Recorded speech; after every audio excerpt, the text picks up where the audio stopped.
اور چائنا کے شہر ووہان سے شروع ہونے والی کرونا وبا میں سب سے زیادہ نقصانات چائنا کے ہی ہوئے ہیں۔ چائنا کے بزنس مینوں میں سب سے زیادہ نقصان کس کا ہوا ہے؟ آج کی ویڈیو کا ٹاپک بھی یہی ہے کہ سب سے زیادہ نقصان اور کس طریقے سے ہوا۔ پبلک ڈاکومنٹری کے تمام دیکھنے اور سننے والوں کو میری طرف سے السلام علیکم۔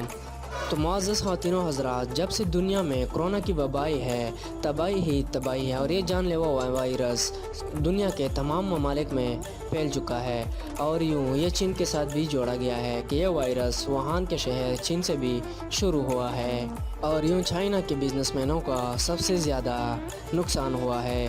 وہی بزنس مین نہیں جو آن لائن بزنس کرتے ہیں، وہ بزنس مین جو چائنا میں کسی اور طریقے سے اپنی کمائی حاصل کرنا چاہتے تھے، اسی کا سب سے بڑا نقصان ہوا ہے۔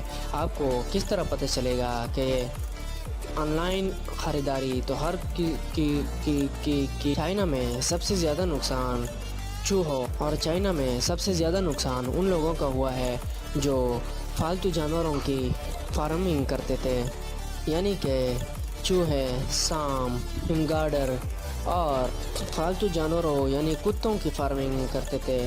وسطی چین میں چوہوں کی فارمنگ کے مالک یاتن گزشتہ برس ان کے فروخت سے منافع کمانے کا سوچ رہے تھے کہ ملک میں کرونا کے وائرس کی وبا پھوٹ گئی۔ اس جان لیوا وائرس کا تعلق چین میں جنگلی جانوروں کی تجارت کے ساتھ جوڑا گیا۔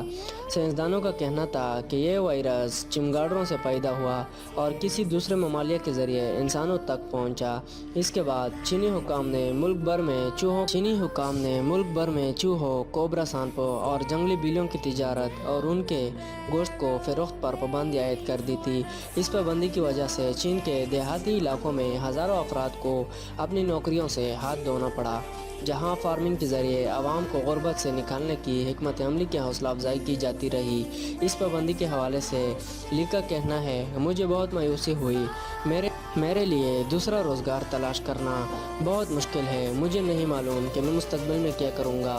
اس وقت چین کے ہونان صوبے میں لی کے فارمنگ میں تقریباً 800 چوہے پل رہے تھے۔ 38 سالہ کی لی نے 6 سال قبل اپنے خاندان گھر کے 6 کمروں میں چوہوں کی فارمنگ کا سلسلہ شروع کیا تھا۔ گزشتہ سال اس سے پہلی مرتبہ مناسب منافع ملنا شروع ہوا تھا۔ دیگر فارمز کی طرح لی بھی حکومت کی جانب سے ملنے والی امداد سے مطمئن نہیں ہے۔